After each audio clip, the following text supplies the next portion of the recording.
Ja sam Aleksandra iz Beauty bara Lotions and Potionsa i mi proizvodimo prirodnu kozmetiku, ali koja ima taj neki malo magičan moment.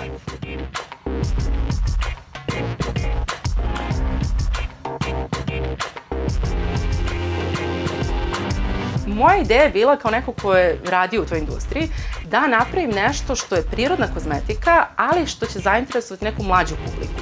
Jer ono što sam često videla je da prirodna kozmetika izgleda onako dosadno, clean, obično, a ja sam želela da to bude predstavljeno na neki način da isprati trenutne aktualne trendove koji se dešavaju najviše na Instagramu zapravo i da te trendove prebacim u prirodnu kozmetiku. Mi dosta obratimo pažnju na to pakovanje, kako to sve stigne do mušterija, a s druge strane gledamo da bude ekološko pakovanje, što nam isto jako važno.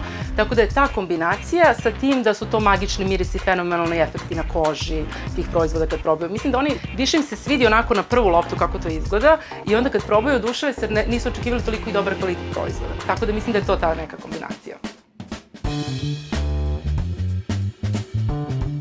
Svaki korak je na neki način i težak i lak, jer je izazovno sve, ali je interesantno i sve nešto onako stalno novo. Ja kao neko ko je radio marketing, mislila sam da je to dovoljno uz proizvodnju. Međutim, kada sam krenula ovo, videla sam da je to potpuno druga priča. Baš sam negde skoro uporedila koleginici kako mi je rad u struci kao da prosto onako vozim nešto, radim nešto što svakodnevno radim, kuvam, a kako je previše što kao da sam u nekom space shuttle koji je onako uzbudljiv, ne znam šta je pola dugmića, mogu da poginem, mogu da poletim u atmosferu, ali je fenomenalno i nudi mnoge mogućnosti. Jedna od velikih prednosti je što kada je neko mali može lakše se prilagodi.